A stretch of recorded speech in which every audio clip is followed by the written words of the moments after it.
Crime ఎవరు చేసినా క్రైమే. హత్య, వేధింపులు వంటి నేర ఆరోపణలు రుజువైతే అందుకు తగిన శిక్షలు వేస్తారు. 10 ఏళ్లలోపు పిల్లలు నేరాలకు పాల్పడితే వారికి అడల్ట్ చట్టం వర్తించదు. కానీ ఆస్ట్రేలియాలోని క్వీన్స్ ల్యాండ్ లో 10 ఏళ్ల పిల్లలకు కూడా అడల్ట్ చట్టం వర్తించేలా ఇటీవల బిల్లు పాస్ అయింది.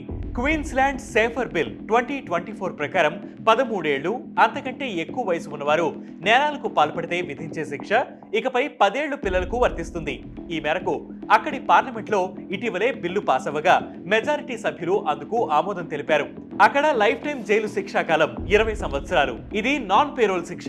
మర్డర్ చేసిన పిల్లలకు ఈ శిక్ష ఖచ్చితంగా ఉంటుందని క్వీన్స్ ల్యాండ్ సేఫర్ బిల్ 2024 చెబుతోంది. క్వీన్స్ ల్యాండ్ లో కొత్తగా వచ్చిన ఈ బిల్ వివాదాలకు దారితీసింది.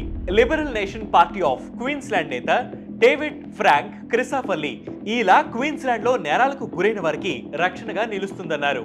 నిందితులు ఎవరైనా సరే ఈ చట్టంతో శిక్ష అనుభవిస్తారని, బాధితులకు న్యాయం జరుగుతుందని అభిప్రాయపడ్డారు. అలాగే నేరాల సంఖ్య కూడా తగ్గుతుందని ఆశాభావం వ్యక్తం చేశారు. అయితే ఈ బిల్లుపై అక్కడి హ్యూమన్ రైట్స్ అడ్వకేట్లు, సీనియర్ పోలీస్ ఆఫీసర్లు విముఖత వ్యక్తం చేశారు. ఇది నేరాలను మరింత పెంచేదిగా కనిపిస్తోందని, నేరాలు చేయాలన్న ఆలోచనలు తగ్గించేలా లేదంటున్నారు. నేరాలకు పాల్పడిన పిల్లలు ఎక్కువ సంవత్సరాలు జైల్లో ఉండడం వల్ల వారిపై ఒత్తిడి పెరుగుతుందన్నారు. ఫలితంగా వారిలో నేరపూరిత ఆలోచనలు పెరుగుతాయని ఆందోళన వ్యక్తం చేశారు. ఆస్ట్రేలియన్ బ్యూరో ఆఫ్ స్టాటిస్టిక్స్ ప్రకారం గడిచిన 14 ఏళ్లలో క్వీన్స్ ల్యాండ్ లో 2022లో క్రైమ్ రేట్ గణనీయంగా తగ్గిందని తెలుస్తోంది.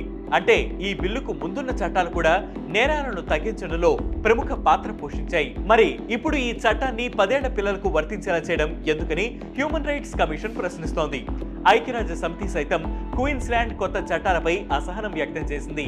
ఇది బాలల హక్కుల ఒప్పందాలను ఉల్లంఘించడమేనని అభిప్రాయపడింది. మరి ఈ బిల్లుపై మీ అభిప్రాయం ఏంటి? కామెంట్ చేయండి. ఇలాంటి ట్రెండింగ్ ఎక్స్ప్లెయినర్స్ కోసం ప్రతిరోజు వెయిట్ న్యూస్ యాప్ ని ఫాలో అవ్వండి. Way2News Telugu YouTube channel subscribe చేయండి.